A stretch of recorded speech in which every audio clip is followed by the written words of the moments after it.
Hello, ഇന്ന് നമ്മുടെ Malaysian ട്രിപ്പിൻ്റെ third day ആട്ടോ. രാവിലെ തന്നെ നമ്മൾ പതിപോലെ ഫുഡ് കഴിക്കാൻ വന്നിരിക്കുവാണ്. ഹോട്ടലിലെ ബുഫയാണ്. ബുഫയെ പറ്റിയും ഇവിടുത്തെ ഫുഡിനെ പറ്റിയൊക്കെ ഞാൻ ഡീറ്റെയിൽഡ് ആയിട്ട് ഇന്നലത്തെ വീഡിയോയിൽ പറഞ്ഞിട്ടുണ്ട് കേട്ടോ. നമ്മൾ ലാസ്റ്റ് അപ്ലോഡ് ചെയ്ത പാർട്ട് 2-ൽ. അപ്പം അതൊന്ന് ചെക്ക് ചെയ്ത് നോക്ക്. ഞാനിങ്ങനെ ഫുഡൊക്കെ എന്താണെന്ന് നോക്കി നടക്കുകയാണ്. നോക്കിയിട്ട് വലിയ കാര്യമൊന്നുമില്ല. അവസാനം ഞാൻ പേസ്ട്രീസിലും വേഫേഴ്സിലും സ്വീറ്റ് ഐറ്റംസിലൊക്കെ തന്നെ എത്തി. നമ്മൾ ഫുഡ് കഴിക്കാൻ ഇരിക്കുന്ന രാഗി ചേച്ചിയുടെയും പ്രഭാൻ്റിയുടെയും നവമി ആൻറ്റിയുടെയാണ് കേട്ടോ. അവരൊക്കെ നല്ല കമ്പനിയായിരുന്നു. നമ്മുടെ കൂടെ ട്രിപ്പിനുണ്ടായിരുന്നു. ഇന്ത്യൻ ഫുഡ് ട്രൈ ചെയ്തു. ദോശയൊക്കെ ആയിരുന്നു, എനിക്ക് ഇഷ്ടമായില്ല. ഇതവിടുത്തെ ഒരു സ്പെഷ്യൽ ഫുഡ് ആട്ടോ, നാസി ലെമാക്ക്. അതും ഓക്കെ ആയിരുന്നു. പിന്നെ കുറച്ച് ഡംപ്ലിങ്സ് കൂടെ ട്രൈ ചെയ്തു. ഡംപ്ലിങ്സിന് മുകളിൽ ഹണിയാന്ന് വിചാരിച്ച് സോസൊക്കെ വാരി ഒഴിച്ച് ആകെ നശാക്കിയായിരുന്നു. ഇന്ന് കുറച്ചധികം ഡെസ്റ്റിനേഷൻസ് കവർ ചെയ്യാനുണ്ട് കേട്ടോ. ഫസ്റ്റ് നമ്മൾ പോകുന്നത് ഇവിടുത്തെ കിങ്സ് പാലസിലോട്ടാണ്. ഇതാട്ടോ കിങ്സ് പാലസ്. ഇവിടുത്തെ പ്രത്യേകത എന്ന് വെച്ചാൽ 9 മലായി സ്റ്റേറ്റിലായിട്ട് 9 റൂളേഴ്സ് ഉണ്ട്. ഓരോരുത്തർക്കും മാറി മാറിയാട്ടോ കിങ്ങിൻ്റെ പൊസിഷൻ കിട്ടുന്നത്. ഒരാൾക്ക് 5 ഇയേഴ്സ് വെച്ചിട്ടാട്ടോ കിട്ടുന്നത്. സോ ഇവിടെ കോമൺവെൽത്ത് ലോസ് ആണ് ഫോളോ ചെയ്യുന്നത്. സോ ഗേറ്റിൻ്റെ 2 സൈഡിലും 2 പട്ടാളക്കാരെ വെച്ചിട്ടുണ്ട്. ഒരാൾ ഒരു മലേഷ്യൻ സ്റ്റൈൽ വേഷത്തിലും ഒരാൾ ഒരു ബ്രിട്ടീഷ് സ്റ്റൈൽ വേഷത്തിലും ആട്ടോ നിൽക്കുന്നത്. മിക്കവരും അവരുടെ കൂടെ ഫോട്ടോ എടുക്കുന്ന തിരക്കിലായിരുന്നു. ഞാനും എടുത്ത് കുറച്ച് ഫോട്ടോസ്. അവരൊക്കെ നന്നായിട്ട് പോൾജേഴ്സൊക്കെ നമുക്ക് പോസ് ചെയ്ത് തരുന്നുണ്ടായിരുന്നു. ഞാനൊന്ന് സൂം ചെയ്ത് നോക്കുക കേട്ടോ പാലസിലോട്ട്. ഭയങ്കര വെയിലായിരുന്നു. ഇന്നലത്തെ അനുഭവം ഉള്ളതുകൊണ്ട് ഞാൻ തൊപ്പിയൊക്കെ വെച്ചിട്ടായിരുന്നു. ജോർജ് കുട്ടിയുടെ ഈ തൊപ്പിയൊന്നും ഇല്ലായിരുന്നുകൊണ്ട് ആകെ ആൾ വാടി. ഈ തൊപ്പി കണ്ടോ, ഇത് ഞാൻ തന്നെ പെയിൻറ്റ് ചെയ്തതാണ് കേട്ടോ. അപ്പം ഇനി നമ്മൾ നമ്മുടെ രണ്ടാമത്തെ ഡെസ്റ്റിനേഷനിലോട്ടാണ് പോകുന്നത്.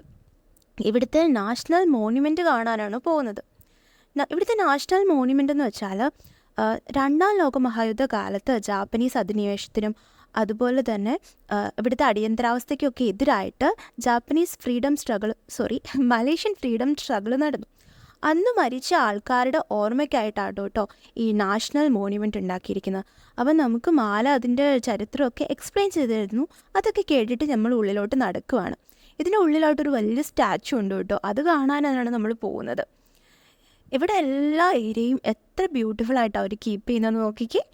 അപ്പം ഇതാണ് ഇവിടുത്തെ ബ്രോൺസ് സ്റ്റാച്ചു കേട്ടോ.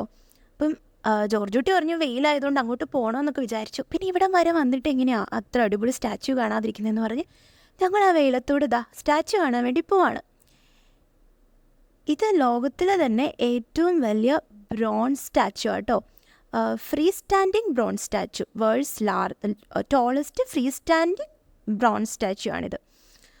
അങ്ങനെ സ്റ്റാച്ചു ഒക്കെ കണ്ടു. ഞാനൊന്ന് സൂം ചെയ്ത് കാണിക്കാം. ഭയങ്കര നല്ല രസമുള്ളൊരു ശില്പമാട്ടോ അത്. ഭയങ്കര ഭംഗിയായിട്ട് തോന്നി. സോ അതൊക്കെ കണ്ടിങ്ങനെ നടക്കുവാണ്. വെയിൽ കടുത്തതോടെ ഞങ്ങൾ പയ്യെ അവിടുന്ന് തിരിച്ച് നടക്കുവാണ്. ഒന്നുകൂടെ ആ സ്ഥലമൊക്കെ നിന്ന് ഞാനിങ്ങനെ കാണുവാണ്. ഇന്ന് കുറച്ചധികം ഡെസ്റ്റിനേഷൻസ് കവർ ചെയ്യാനുണ്ട് കേട്ടോ. അടുത്തതായിട്ട് നമ്മൾ പോകാൻ പോകുന്നത് ഇൻഡിപെൻഡൻസ് സ്ക്വയറിലോട്ടാണ്.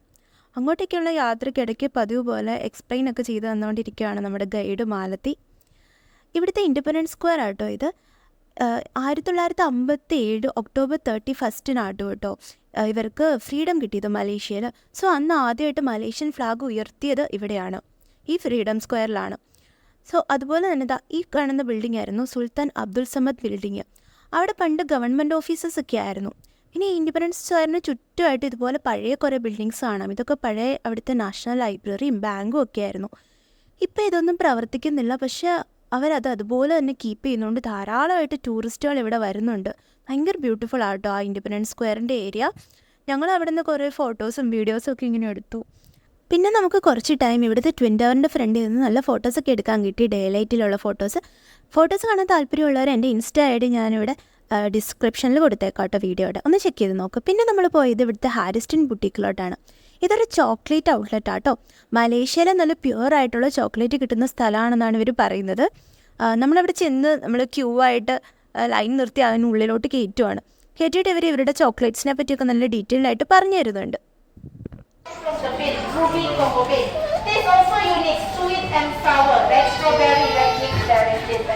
ഇവിടെ ചോക്ലേറ്റ് ഒക്കെ അവർ ഉണ്ടാക്കിക്കൊണ്ടൊക്കെ ഇരിക്കുവാണ്. നമുക്കിവിടെ കുറച്ച് ചോക്ലേറ്റ് ടേസ്റ്റ് ചെയ്യാനും കിട്ടി.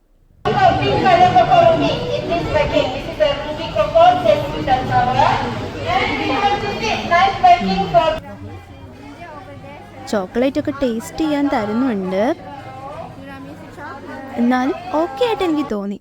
ഇവിടെ കുറേ ചോക്ലേറ്റ് പലതരം ഇവിടുത്തെ ചോക്ലേറ്റ്സ് ആട്ടോ അവൈലബിൾ. പക്ഷെ ഭയങ്കര വിലയാണ്. നിങ്ങൾ ഇവിടുന്ന് വാങ്ങണമെന്ന് ഞാൻ പറയില്ല. മേ ബി ഡെസ്റ്റിനേഷൻ സ്കിപ്പ് ചെയ്താലും നഷ്ടമൊന്നുമില്ല. പിന്നെ ഡൂരിയാൻ്റെ ചോക്ലേറ്റ് ഒക്കെ ഉണ്ട്. ഈ 64 ഗ്രാമിന് ഏകദേശം 800 രൂപയൊക്കെ ആയിട്ട് നമ്മുടെ ഇന്ത്യൻ മണി. ഞാനിത് വാങ്ങണമെന്ന് സജസ്റ്റ് ചെയ്യില്ല, പിന്നെ താല്പര്യമുള്ളവർ വാങ്ങാമെന്ന് മാത്രം. അവിടെ നമ്മൾ ടാറ്റ പറഞ്ഞിട്ട് പോകുന്നത് നേരെ ലഞ്ച് കഴിക്കാനാണ്. ഇതൊരു നോർത്ത് ഇന്ത്യൻ സ്റ്റൈൽ ലഞ്ചായിരുന്നു. എനിക്ക് അത്ര ഇഷ്ടമായില്ല. സാഗർ എന്ന് പറഞ്ഞൊരു കടയിൽ നിന്നായിരുന്നു കേട്ടോ നമ്മൾ കഴിച്ചത്. പിന്നെ ഇവിടുത്തെ ഇത് കൊള്ളാം, ഖീർ, അത് മാത്രം എനിക്ക് ഇഷ്ടമായി. പിന്നെ അടുത്ത ഡെസ്റ്റിനേഷൻ KL ടവർ ആട്ടോ. ഒരു അടിപൊളി സംഭവമാണിത്. ഏകദേശം 421 മീറ്റർ ഹൈറ്റും ഉണ്ട് കേട്ടോ ഈ ടവറിന്. ലോകത്തിലെ തന്നെ 7ാമത്തെ വലിയ ടവറാണിത്. നമ്മളിതിന് ഉള്ളിലോട്ട് കയറാൻ പോവാണ്. ഇതിനുള്ളിലോട്ട് കയറാൻ സ്പെഷ്യൽ ഫീസൊക്കെ ഉണ്ട് കേട്ടോ. ഇതിൻ്റെ ഒബ്സർവേഷൻ ഡെക്ക് വരെ കയറാനുള്ള പാസ്സാണ് നമുക്കുള്ളത്. ഇത് കണ്ടോ, ഈ ഡെക്കറേഷൻ, ഇത് ഇറാനിയൻ ക്രാഫ്റ്റ്സ്മാൻ ചെയ്തതാട്ടോ. നമ്മൾ ഉള്ളിലോട്ട് കയറിയതാ ഒബ്സർവേഷൻ ഡെക്കിൽ എത്തി. ഇവിടെ നമുക്ക് ചുറ്റും നടന്ന് നമ്മുടെ കുലാലംപൂർ സിറ്റി ഫുള്ളായിട്ട് കാണാൻ പറ്റും. എത്ര അടിപൊളി വ്യൂ ആണെന്ന് നോക്ക്. ഇതിന് മുകളിലോട്ട് പിന്നെ 2-3 നിലയുണ്ട് കേട്ടോ. ഒരു റൊട്ടേറ്റിംഗ് റെസ്റ്റോറൻറ്റ്, പിന്നെ ഏറ്റവും ടോപ്പിലായിട്ട് സ്കൈ ഡെസ്ക്, അതൊക്കെ ഉണ്ട്. അങ്ങോട്ടേക്കൊക്കെ വേറെ വേറെ പാസുകളൊക്കെ എടുക്കണം സ്കൈ ഡെസ്കിലൊക്കെ പോകണമെങ്കിൽ. അവിടെയൊക്കെ ഫുൾ ഗ്ലാസ് ഇട്ട ബിൽഡിംഗ് ആട്ടോ സ്കൈ ഡെസ്ക് ഒക്കെ. പക്ഷേ ഇവിടെ നിന്ന് നോക്കിയാലും ഏതാണ്ട് ഒരു സെയിം അനുഭവം തന്നെ നമുക്ക് കിട്ടും. ഇതൊരു അടിപൊളി എക്സ്പീരിയൻസ് ആയിരുന്നു ഒബ്സർവേഷൻ ഡെസ്ക്. നമ്മൾ രാവിലെ പോയി കിങ് പാലസ് കണ്ടോ, സൂം ചെയ്യുമ്പോൾ ദൂരമായിട്ട് കാണുന്നത് നമ്മൾ രാവിലെ കണ്ട കിങ്സ് പാലസാണ്. ഇവിടുന്ന് നമുക്ക് നേരിട്ട് പോയതിൽ നന്നായിട്ടുള്ള വ്യൂ ഇവിടുന്ന് കിട്ടുന്നുണ്ട്. ഇവിടുന്ന് നോക്കിയാൽ നമുക്ക് നമ്മൾ സ്റ്റേ ചെയ്ത ഹോട്ടലൊക്കെ ഇതിൽ ഏതോ ഒരു ബിൽഡിംഗ് ആട്ടോ. ഇതാ ട്വിൻ ടവറൊക്കെ കാണുന്നുണ്ട്. അങ്ങനെ കുറച്ച് നേരം നമ്മൾ അതിലൂടെയൊക്കെ നടന്നു. ഇനി പയ്യെ ഇവിടുന്ന് ഇറങ്ങാൻ പോവാണ്. താഴെ ഇറങ്ങിയപ്പോൾ കുറേ സ്കൂളിലെ കുട്ടികളൊക്കെ ഇവിടെ വന്നിട്ടുണ്ട്. നല്ല ക്യൂട്ടായിട്ടില്ല പിള്ളേരൊക്കെ കാണാൻ. എനിക്ക് ഇവിടുത്തെ കുഞ്ഞു പിള്ളേരൊക്കെ കാണാൻ ഭയങ്കര ഇഷ്ടമായി. അടുത്തായിട്ട് നമ്മളിത് പോകാൻ പോകുന്നത് KLCC അക്വേറിയത്തിലോട്ടാട്ടോ. അപ്പം ഇത് ഞാൻ കുറച്ച് ഫോട്ടോസൊക്കെ കണ്ടിരുന്നു. അക്വേറിയത്തിൻ്റെ ഒരു ഡിഫറെൻറ്റ് എക്സ്പീരിയൻസ് ആയിരിക്കും എന്നുള്ള വിശ്വാസത്തിലാട്ടോ ഞാൻ അകത്തോട്ട് പോകുന്നത്. അപ്പോൾ ഇവിടെയും പാസ്സൊക്കെ ഉണ്ട്. ഇവർ ഓൾറെഡി ഈ പാക്കേജിൽ ഇൻക്ലൂഡഡ് ആട്ടോ ഇതിൻ്റെ പാസ്സുകളൊക്കെ. ഫസ്റ്റ് തന്നെ ഉള്ളിലോട്ട് കയറിയതാ ഒരു അസ്ഥി കൂടെ അവിടെ കിടക്കുന്നു. പിരാന ടാങ്ക് ആട്ടോ, പിരാന ഫിഷാണ് ഇതൊക്കെ. എത്ര ബ്യൂട്ടിഫുൾ ആയിട്ടാണ് നോക്കുക അവർ അക്വേറിയം സെറ്റ് ചെയ്തിരിക്കുന്നത്. ഇവിടെ നിന്നൊക്കെ പുകയൊക്കെ വരുന്നുണ്ടല്ലോ. ഇതെന്താ സംഭവം എനിക്ക് മനസ്സിലായില്ല. പക്ഷെ കാണാൻ നല്ല അടിപൊളിയായിരുന്നു. എത്ര ബ്യൂട്ടിഫുൾ ആണ്, എത്ര ക്ലീനായിട്ട് അവർ കീപ്പ് ചെയ്യുന്നത്. നമ്മുടെ നാട്ടിലൊക്കെ അക്വേറിയംസ് ഉണ്ട്, പക്ഷെ എല്ലായിടത്തും ഇത്രയും ക്ലീനായിട്ടുള്ള തെളിഞ്ഞ വെള്ളമൊന്നും പലപ്പോഴും കാണാറില്ല നമ്മൾ. എനിവേ ഞാൻ കണ്ടിട്ടില്ല. ഇതൊരു ഭയങ്കര അടിപൊളി എക്സ്പീരിയൻസ് ആയിരുന്നു. ഇവൻ്റെയൊക്കെ വലിപ്പം നോക്ക്, എന്ത് വലിയ മീനാന്ന്. എനിക്ക് ഭയങ്കര ഇഷ്ടമായി ഇതിനുള്ളിൽ കയറിയപ്പോൾ. പിള്ളേർക്കൊക്കെ വന്നാൽ ഭയങ്കരമായിട്ട് ഇഷ്ടം കേട്ടോ. കുഞ്ഞു പിള്ളേരൊക്കെ ഒത്തിരി എൻജോയ് ചെയ്യുന്നുണ്ട് ഇതൊക്കെ കണ്ട്. അപ്പം ഇവിടെ വന്നാൽ നമുക്ക് കയറാൻ പറ്റുന്നൊരു പ്ലേസാണിത്. പിന്നെ ഇത് കണ്ടോ, ഒരു ടണലിനുള്ളിൽ കൂടെ നമുക്ക് ഇനി ചുറ്റും ഫിഷിനെ കണ്ടു പോകാൻ പറ്റും. ഇതൊരു വലിയ ഏരിയ കേട്ടോ, ഈ ഫിഷുള്ള ഏരിയ. നമുക്ക് ഉള്ളിലോട്ട് നോക്കി അങ്ങ് ഉള്ളിൽ വരെ ഫിഷസിനെ കാണാം ഈ സൈഡിലോട്ടൊക്കെ നോക്കിയാൽ. പക്ഷേ അതിനിടയ്ക്കൂടെ ഒരു ടണൽ ഉണ്ടാക്കിയിട്ടുണ്ട്.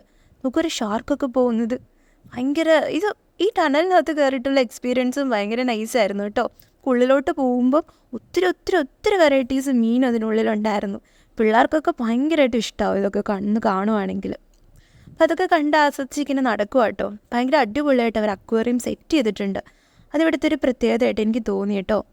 നല്ല അടിപൊളി അക്വേറിയം എക്സ്പീരിയൻസ് ആയിരുന്നു ഇത്. നമ്മുടെ ജെല്ലി ഫിഷ് രസമുണ്ടല്ലോ അത് പോകുന്ന കാണാൻ. പിന്നെ വേറൊരു വെറൈറ്റി ജെല്ലി ഫിഷാണിത്. മൂൺ ജെല്ലി എന്നാട്ടോ ഇവരിത് കണ്ടത്. ഇതും രസമുണ്ടായിരുന്നു കാണാൻ. പിന്നെ നമ്മൾ ഇവിടെ നിന്ന് ഇറങ്ങി പുറത്ത് കുറേ സൊവനീർ ഷോപ്പൊക്കെ ഉണ്ടായിരുന്നു കേട്ടോ. ഇവിടെ അക്വേറിയത്തിൻ്റെ ഏരിയ തന്നെയാണ്, കുറേ സൊവനീർ ഷോപ്പൊക്കെ ഉണ്ട്. ഇതാ ബിൽഡിങ് തന്നെയാണ് കേട്ടോ. അക്വേറിയത്തിൻ്റെ ബിൽഡിങ്ങിൽ റെസ്റ്റോറൻറ്റ്സും അങ്ങനെ എല്ലാം ഉണ്ട്. നമ്മൾ പുറത്തിറങ്ങി പോകേണ്ട ബസ് വരാൻ വേണ്ടി വെയിറ്റ് ചെയ്യുവാണ്. നമ്മുടെ കൂടെയുള്ള ടീമാട്ടോ ഇത്. ഇവരെല്ലാവരും ഭയങ്കര അടിപൊളിയാണ്. പല ഏജ് ഗ്രൂപ്പിലുള്ള ആൾക്കാരുണ്ട്, പക്ഷെ എല്ലാവരും അടിപൊളിയായിരുന്നു. ഇതാണ് രാഖി ചേച്ചി ആൻഡ് ജയന്തി ആൻറ്റി. ഇതാണ് പ്രഭ ആൻറ്റി, രാഖി ചേച്ചിയുടെ മദറാട്ടോ.